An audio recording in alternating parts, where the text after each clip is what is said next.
जब भी WWE के सबसे प्रभावशाली सुपरस्टार्स की बात होती है तो एक नाम हमेशा सबसे ऊपर रहता है, ट्रिपल एच। वह सिर्फ एक रेसलर नहीं बल्कि WWE के इतिहास के सबसे चतुर, ताकतवर और महत्वाकांक्षी किरदारों में से एक रहे हैं। लेकिन उनके सफर की कहानी सिर्फ जीत, चैंपियनशिप और रेसलिंग मैचों की नहीं है, बल्कि इसमें राजनीति, बैकस्टेज पावर, विवाद और एक जबरदस्त उत्थान और पतन की दास्तान छिपी है। तो आइए जानते हैं कि कैसे ट्रिपल एच एक साधारण रेसलर से WWE के किंग बने और फिर कैसे उन्हें अपने ही बनाए साम्राज्य में संघर्ष करना पड़ा। 1992 में ट्रिपल एच ने इंडिपेंडेंट रेसलिंग प्रमोशन से करियर की शुरुआत की। उनकी फिटनेस और बॉडी बिल्डिंग का जुनून साफ दिखता था, लेकिन वह सिर्फ ताकतवर नहीं बल्कि एक जबरदस्त दिमाग वाले खिलाड़ी भी थे। 1995 में WWE ने उन्हें एक ऐसे कैरेक्टर के रूप में पेश किया, एक अमीर घमंडी शख्स जो रेसलिंग को अपनी जागीर समझता था। लेकिन यह कैरेक्टर ज्यादा हिट नहीं हुआ। सही मायनों में ट्रिपल एच का सफर तब शुरू हुआ जब उन्होंने शॉन माइकल्स के साथ मिलकर D generation x DX group बनाया। यह ग्रुप 90 के दशक के रेसलिंग फैंस के लिए क्रांति की तरह था। अराजकता, विद्रोह और मनोरंजन का एक शानदार मिश्रण।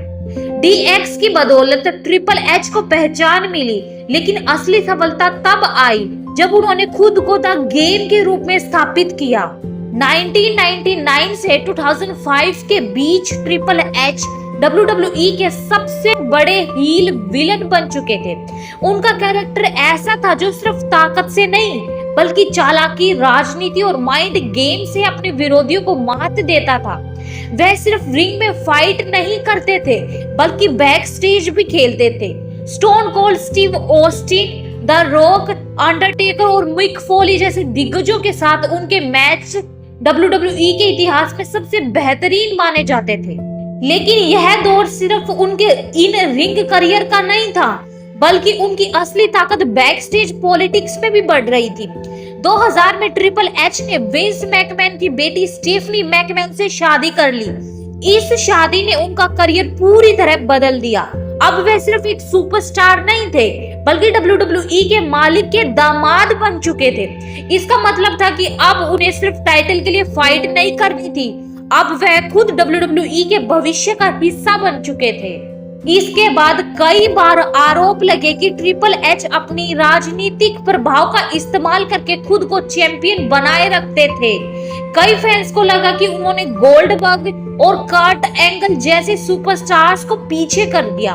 उन्होंने अपने दोस्तों रैंडी ऑर्टन, बतिस्ता और रिक फ्लेयर के साथ मिलकर इवोल्यूशन नाम का ग्रुप बनाया, जो WWE के सबसे ताकतवर ग्रुप्स में से एक बना।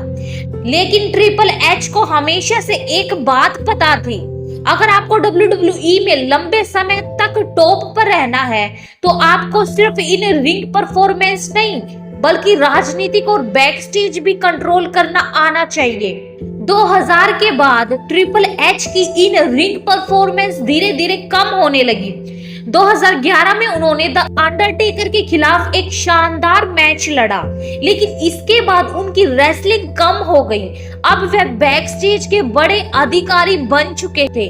उन्होंने WWE में बदलाव लाने के लिए NXT ब्रांड को विकसित किया, जिसने Finn Balor, Kevin Owens, Sami Zayn और सेथ रॉलिंस जैसे सुपरस्टार्स को जन्म दिया।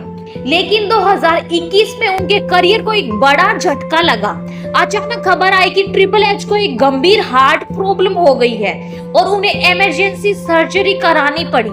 यह खबर WWE फैंस के लिए चौंकाने वाली थी।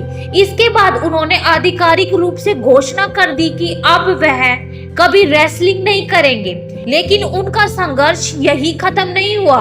2022 में विंस मैकमैन को WWE छोड़ना पड़ा और इसके बाद WWE में बड़े बदलाव हुए। अब ट्रिपल एच को पूरी तरह कंपनी के क्रिएटिव कंट्रोल का हिस्सा बनाया गया। लेकिन फिर WWE को एंडावर नाम की कंपनी ने खरीद लिया। अब ट्रिपल एच की ताकत पहले जैसी नहीं रही। ट्रिपल एच की कहानी सिर्फ एक महान रेसलर की नहीं बल्कि एक ऐसे शख्स की है जो रेसलिंग बिजनेस के हर पहलू को समझता था।